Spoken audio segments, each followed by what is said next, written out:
Assalamualaikum warahmatullahi wabarakatuh. Kami dari kelompok 25 akan membahas materi mengenai sistem ekskresi yang beranggotakan saya sendiri Yulia Damayanti dengan NPM 1913024445 dan rekan saya Firas Julfa Farhana dengan NPM 1913024025. Oke, materi pertama yaitu pengertian dari sistem ekskresi. Nah, ekskresi ini merupakan suatu proses di mana ia akan mengeluarkan zat sisa metabolisme tubuh yang tidak digunakan oleh tubuh seperti karbon dioksida, CO22, HH22O, NHO, NH33, zat warna empedu, dan asam urat. Nah, zat hasil metabolisme yang tidak diperlukan ini akan dikeluarkan oleh tubuh melalui alat ekskresi menurut Sugiyarti pada tahun 2010. Oke, selanjutnya yaitu proses-proses ekskresi. Yang pertama yaitu filtrasi. Nah, pada proses filtrasi ini, sel-sel seperti protein dan molekul-molekul besar yang lain tidak dapat melintasi membran epitel dan tetap berada di dalam cairan tubuh. Sebaliknya, air dan zat terlarut yang kecil seperti garam, gula, asam amino, dan zat-zat buangan bernitrogen akan melintasi membran tersebut membentuk suatu cairan yang disebut dengan filtrat. Nah, filtrat ini akan dikonversikan menjadi cairan buangan melalui transport spesifik material ke dalam atau keluar filtrat. Selanjutnya yaitu proses reabsorpsi. Nah, di dalam proses ini selektif akan memulihkan molekul-molekul yang berguna seperti air dari filtrat dan mengembalikannya ke dalam tubuh. Nah, zat terlarut yang berharga termasuk glukosa, garam-garam tertentu, vitamin, hormon, dan asam amino direabsorpsi melalui transport aktif. Oke, selanjutnya yaitu sekresi. Nah, sekresi ini merupakan zat-zat seperti toksin dan kelebihan ion-ion akan diekstraksi dari cairan tubuh dan ditambahkan ke dalam isi tubulus ekskresi. Nah, yang terakhir yaitu ekskresi. Di dalam proses ekskresi itu sendiri, zat terlarut non-esensial dan zat buangan akan ditinggalkan di dalam filtrat atau ditambahkan ke cairan tersebut melalui sekresi selektif yang juga terjadi melalui transfer aktif.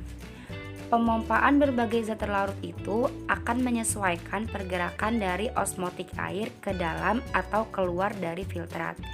Nah, pada langkah terakhir ekskresi, filtrat yang telah diproses akan dilepaskan dari tubuh sebagai urin. Selanjutnya yaitu pengeluaran ekskresi. Nah, pengeluaran ekskresi ini melalui 3 proses. Yang pertama, pengeluaran nitrogen dalam bentuk amonia. Yang kedua, pengeluaran nitrogen, dan yang ketiga, pengeluaran nitrogen dalam bentuk asam urat. Selanjutnya organ ekskresi. Nah, di sini hewan tanpa organ ekskresi. Yang pertama, protozoa. Protozoa akan terus mengeluarkan kelebihan air dari dalam tubuhnya untuk mempertahankan cairan di dalam tubuhnya yang bersifat hipermoitis, di mana makhluk yang satu ini juga akan mengeluarkan sisa-sisa metabolismenya dengan cara berdifusi. Yang kedua yaitu Coenterata. Nah, hewan ini juga sama, dia mengekskresikan sisa metabolismenya dengan cara melalui proses difusi. Selanjutnya yaitu hewan invertebrata yang memiliki organ-organ nefridial. Yang pertama, Protonefridium. Nah, hewan ini memiliki suatu pembuluh yang berada di ujung intelnya yang tertutup, dan pada bagian dalam ujungnya ini memiliki sel api atau sel rambut seperti pada pelatih Helminthus. Nah, selanjutnya yaitu hewan invertebrata yang memiliki organ-organ nefridial. Nah, yang pertama itu Metanefridium, di mana ia memiliki suatu pembuluh yang ujungnya berhubungan dengan rongga tubuh lainnya, seperti pada contoh yaitu pada hewan Annelida. Selanjutnya hewan invertebrata yang memiliki organ-organ nefridial. Contohnya yaitu pada pembuluh Malpighi, di mana pembuluh Malpighi ini berupa kumpulan benang halus yang berwarna putih kekuningan dan pangkalnya melekat pada pangkal dinding usus. Contohnya pada hewan belalang. Baiklah, saya Firas Julfa Farhana dengan NPM 1913024025. Di sini saya akan melanjutkan materi selanjutnya tentang sistem ekresi pada Pisces atau ikan. Jadi, ginjal pada ikan ini adalah sepasang ginjal sederhana yang disebut mesonefros. Setelah dewasa, mesonefros ini akan berkembang menjadi ginjal epistonefros. Tubulus ginjal pada ikan mengalami modifikasi menjadi saluran yang berperan dalam transfer spermatozoa ke arah kloaka. Ekresi pada amonia dilakukan dengan cara difusi melalui insangnya. Ikan yang hidup di air laut memiliki cara adaptasi yang berbeda. Ikan air laut ini mudah mengalami dehidrasi karena air dalam tubuhnya cenderung mengalir keluar ke lingkungan sekitar melalui insang mengikuti perbedaan tekanan osmotik. Ikan air laut tidak memiliki glomerulus sehingga mekanisme filtrasi tidak terjadi dan reabsorpsi pada tubulus terjadi dalam skala yang kecil. Oleh karena itu, ikan air laut beradaptasi dengan cara meminum banyak air. Kemudian melakukan desalinasi atau menghilangkan kadar garam dengan melepaskannya melalui insangnya dan menghasilkan sedikit urin. Urin yang dihasilkan ini akan dikeluarkan melalui lubang dekat anus. Hal ini berbeda dengan pengeluaran urin pada ikan chondrichthyes, misalnya ikan hiu. Ikan hiu ini akan mengeluarkan urin melalui seluruh permukaan kulitnya. Ekresi amfibi. Tipe ginjal pada amfibi adalah ginjal epistonefros. Kata jantan memiliki saluran ginjal dan saluran kelamin yang bersatu dan berakhir di kloaka. Namun, hal tersebut tidak terjadi pada katak betina. Ginjal katak betina ini mirip dengan ikan. Nah, kemudian, kulit amfibi yang tipis ini menyebabkan amfibi kekurangan cairan jika terlalu lama di darat. Begitu juga katak berada terlalu lama di air tawar. Air dengan sangat mudah masuk secara osmosis ke dalam jaringan tubuh melalui kulitnya. Katak dapat mengatur laju filtrasi dengan bantuan hormon sesuai dengan kondisi air di sekitarnya. Ketika berada di dalam air dengan jangka waktu yang lama, katak ini akan mengeluarkan urin dalam volume yang besar. Namun, kandung kemih katak dapat dengan mudah terisi air. Air tersebut dapat diserap oleh dinding sebagai cadangan air ketika katak berada di darat untuk waktu yang lama. Ekresi pada reptilia. Jadi, tipe ginjal pada reptilia adalah metanefros. Pada saat embrio, reptilia memiliki tipe ginjal pronefros.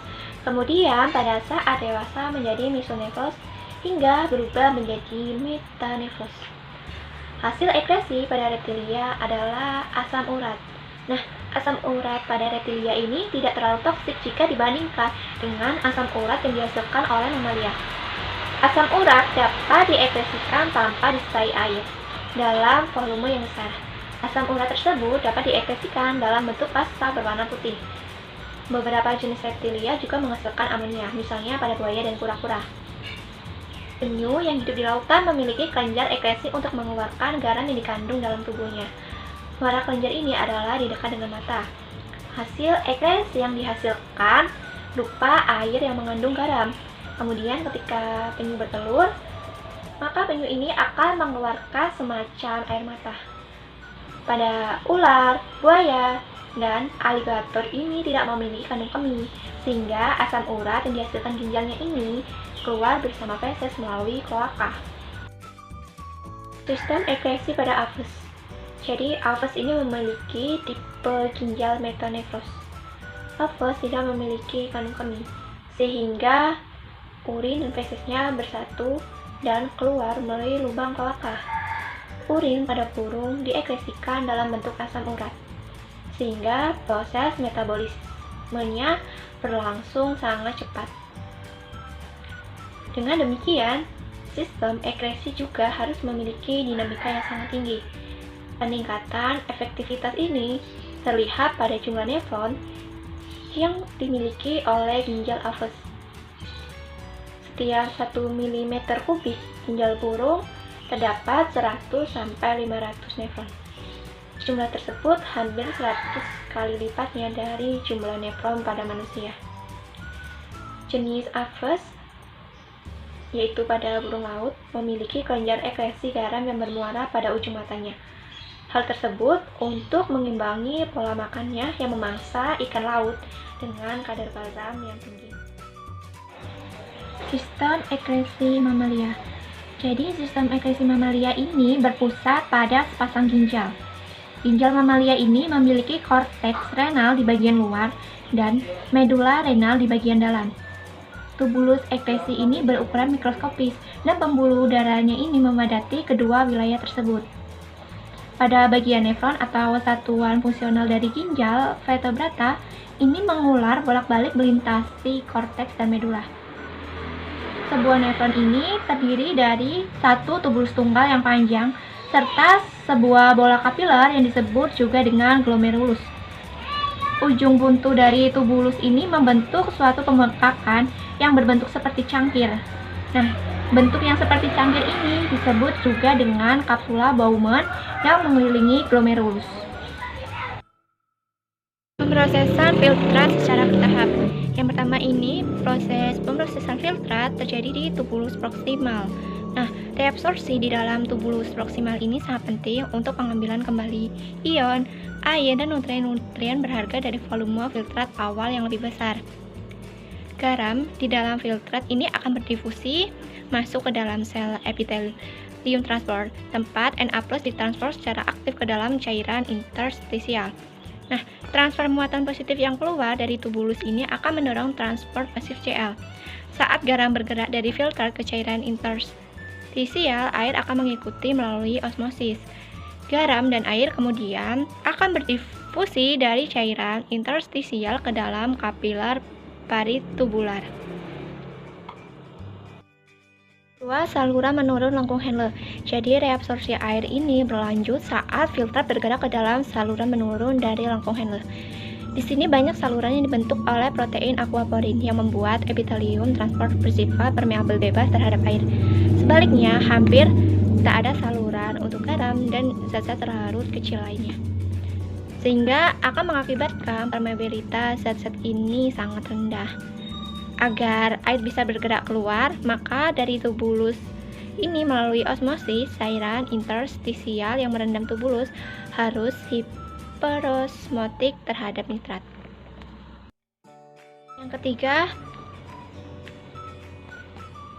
Yang ketiga, saluran menaiki lengkung Henle.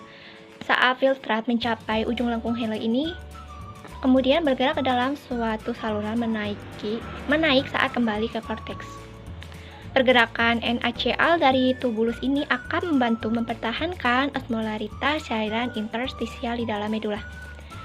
Pergerakan NaCl keluar dari filter berlanjut di dalam segmen tebal dari saluran menaik. Akan tetapi, epitelium akan mentransfer NaCl secara aktif ke dalam cairan interstisial sebagai akibat dari kehilangan garam, namun tidak kehilangan air. Filtrat menjadi semakin encer saat bergerak naik ke korteks dalam saluran menaik dari lengkung Henle. Yang selanjutnya ini keempat, tubulus distal. Tubulus distal ini akan memainkan peran kunci dalam meregulasi konsentrasi K dan NaCl pada cairan tubuh. Regulasi ini akan melibatkan variasi dalam jumlah K plus yang disekresikan ke dalam filtrat serta jumlah NaCl yang direabsorpsi oleh filtrat. Yang kelima ini saluran pengumpul. Nah, saluran pengumpul ini akan mengangkut filtrat melalui medula ke pelvis renal. Saat filtrat mengalir di sepanjang epitelium transport dan saluran pengumpul, kontrol hormonal dari permeabilitas dan transport akan menentukan kadar kepekatan urin. Ketika ginjal mengonservasi air, saluran-saluran aquaporin di dalam saluran pengumpul memungkinkan molekul air melintasi epitelium. Jadi pada waktu yang sama, epitelium ini tidak permeabel terhadap garam dan di dalam korteks renal terhadap urea. Saat saluran pengumpul melintasi gradien osmolaritas dalam ginjal, filtrat akan menjadi semakin pekat, sehingga kehilangan semakin banyak air melalui osmosis ke cairan interstisial yang hipersomatik. Sirkuit hormonal fungsi ginjal. Yang pertama, hormon antidiuretik. Jadi, ADH ini dihasilkan di dalam hipotalamus otak dan disimpan di dalam kelenjar pituitari posterior yang terletak tepat di bawah hipotalamus. Sel-sel osmoreseptor di dalam hipotalamus ini akan memonitor osmolaritas darah dan meregulasi pelepasan ADH dari pituitari posterior. Ketika ADH mencapai ginjal, target utamanya adalah tubulus distal dan saluran pengumpul. Di sana, ADH menyebabkan perubahan yang menjadikan epitelium lebih permeabel terhadap air. Peningkatan reabsorpsi air yang dihasilkan akan merekatkan urin, mengurangi volume urin, dan menurunkan osmolaritas darah kembali ke titik setelan. Yang kedua yaitu sistem Rabin, angiotensin, dan aldosteron. Sistem ini melibatkan jaringan terspesialisasi aparatus jonta glomerulus. Ketika tekanan darah atau volume darah di dalam areola aferin turun, misalnya ketika kehilangan darah atau pengambilan garam yang berkurang, maka aparatus jonta glomerulus akan melepaskan enzim renin. Nah, enzim renin ini akan memicu reaksi-reaksi kimia yang membelah suatu protein plasma yang disebut angiotensinogen menghasilkan peptida yang disebut angiotensin. Nah, angiotensin 2 ini akan merangsang kelenjar-kelenjar adrenal untuk melepaskan suatu hormon yang disebut aldosteron. Hormon ini bekerja pada tubulus distal nefron yang menjadikan tubulus tersebut mereabsorpsi lebih banyak natrium dan air, serta meningkatkan volume dan tekanan darah. Demikianlah penyampaian materi tentang sistem ekinesi. Saya akhiri, terima kasih.